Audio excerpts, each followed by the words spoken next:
আজকে ভিডিও টিউটোরিয়ালে Windows 7 bootable pen drive থেকে আমরা ইনস্টল করা শেখাবো। সেটা প্রথম পার্ট, প্রথমে আমরা একটা বুটেবল পেনড্রাইভ তৈরি করতে হবে, দেন আমরা ওটাকে প্লাগ ইন করে ইনস্টল করব। বুটেবল পেনড্রাইভ তৈরি করতে গেলে একটি পেনড্রাইভ যেটা মিনিমাম 8GB এবং আমাদের যে উইন্ডোজ 7 এর আইএসও ফাইল, এই আইএসও ফাইলটি এবং একটি সফটওয়্যার দরকার হবে যেটার মাধ্যমে আমরা পেনড্রাইভকে বুটেবল বানাবো। তো সমস্ত জিনিসের লিঙ্ক ডিসক্রিপশনে দিয়ে দেওয়া রয়েছে, আপনারা ওখানে যেয়ে সেই সফটওয়্যারগুলো এবং পোর্টেবল ভার্সনগুলো আপনারা ডাউনলোড করে নিতে পারবেন। বুট করার জন্য যে সফটওয়্যারটা আমরা ব্যবহার করবো সেই সফটওয়্যারটা পোর্টেবল ভার্সন সেটা আমি ডাউনলোড করে নিচ্ছি, কারণ এটা অনেক ইজি। তারপরে উইন্ডোজ 7 এর আইএসও ফাইল আমি আইএসও ফাইলের লিঙ্কটা আমি দিয়ে দেবো। আপনারা গ্রুপে যেয়ে আমাদের টেলিগ্রাম গ্রুপে জয়েন করে সার্চ করলেই এই আইএসও ফাইলের লিঙ্কটা পেয়ে যাবেন এবং সেখান থেকে আপনারা এটা ডাউনলোড করে নেবেন। যদি কাজ না করে তাহলে নিচে কমেন্টে আমাকে বলবেন, আমি অবশ্যই ব্যবস্থা করে দেবো। উইন্ডোজ 7 এর আইএসও ফাইল পেনড্রাইভ প্লাগ করার পরে সেটা যখন আমরা বুট করার জন্য যে সফটওয়্যারটা আমরা পোর্টেবল ভার্সনটা ডাউনলোড করেছি সেটা এক্সি ফাইলে পারমিশন দিয়ে দিলেই সেটা আমাদের টার্ন অন হয়ে যাবে। তারপরে আমরা সেখানে আমাদের প্রথমে ডিভিডি আইএসও যেটা ফাইল, সেই ফাইলটা আমরা সিলেক্ট করব, স্ট্যান্ডার্ড ভার্সনেই রাখবো এবং নিচে যেমন যা কিছু বাই ডিফল্ট যেরকমই আছে সেভাবে রেখে দিন।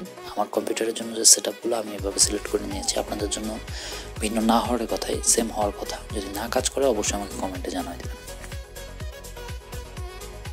সমস্ত কিছু রেডি হয়ে যাওয়ার পরে আপনারা রেডি যে বাটনটা আছে এখানে ক্লিক করবেন, তাহলে এই প্রসেসটা শুরু হবে। এই প্রসেসটা অনেক টাইম লাগায়, কিন্তু আমি আশা করছি যে আপনারা কোনো প্রকার এরর পাবেন না।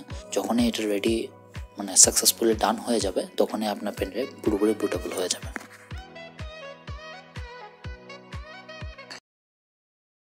আমাদের পেনড্রাইভ অলরেডি বুটেবল হয়ে গেছে। তো এখানে একটা জিনিস মাথায় রাখবেন, আমরা পেনড্রাইভ থেকে বুট করার আগে আপনার সেটিংসে, বায়োস সেটিংসে যেন পেনড্রাইভ থেকে বুটেবল করার যে অপশানটা সেটা যেন অন থাকে। তারপর আমরা পেনড্রাইভ আমরা ল্যাপটপে প্লাগ ইন করবো এবং বুট ম্যানেজার যে অপশানটা আছে সেটা অন করে নেব এবং আমার ক্ষেত্রে বাটন হচ্ছে F12।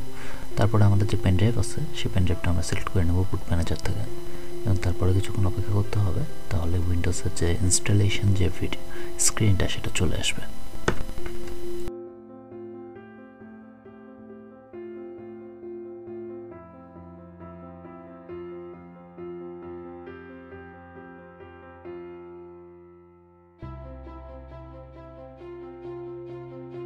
যেহেতু আমরা উইন্ডোজ রিপেয়ার করতেছি না, সেহেতু আমরা একবার কাস্টম অর্থাৎ পুরোপুরি নতুন উইন্ডোজ দেব। পার্টিশন সিলেক্টের ক্ষেত্রে আপনারা যে কোনো ডিস্ক প্রাইমারি ডিস্ক হিসেবে সিলেক্ট করতে পারেন। যেহেতু আমার এখানে আগে উইন্ডোজ দেওয়া ছিল, সেহেতু আমি এই জায়গায় যে কোনো একটা ডিস্ক আমি ফরম্যাট করে নিচ্ছি। মোটামুটি 100GB দিলেই হয়ে যায়। ফরম্যাট করার পরে ওটা নেক্সট করে দিয়ে দিলেই হয়ে যাবে, আর কোনো কিছু করতে হবে না এখানে।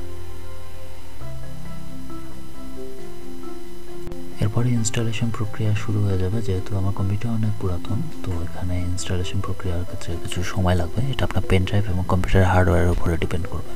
তো আমি প্রসেসটা ফাস্ট ফরওয়ার্ড করে যাচ্ছি।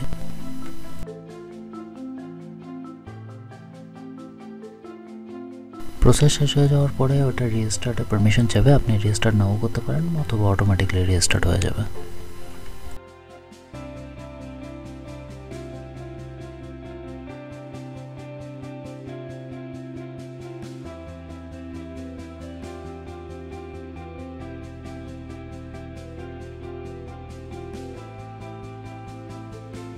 আমাদের পিসি উইন্ডোজ 7 ইনস্টল ডান। এরপর আপনি পিসির মোটামুটি কাস্টমাইজেশন যে জিনিসগুলো আছে এগুলো করতে পারবেন, যেমন পিসির একটা ইউজার নেম আপনি দিতে পারবেন। তারপরে আপনি একটা পাসওয়ার্ড সেট করে নিলেন এবং ওয়াইফাই সেট আপ করলেও করতে পারেন অথবা স্কিপ করে নিয়ে নেবেন। এটা কিছুক্ষণ সময় নেবে, অটোমেটিক্যালি বাকি সেট আপগুলো ডান হয়ে যাবে। তো আমাদের উইন্ডোজ 7 আলটিমেট ইনস্টল করা ডান। এখন আপনি এটাকে ইউজ করতে পারেন। ধন্যবাদ সবাইকে।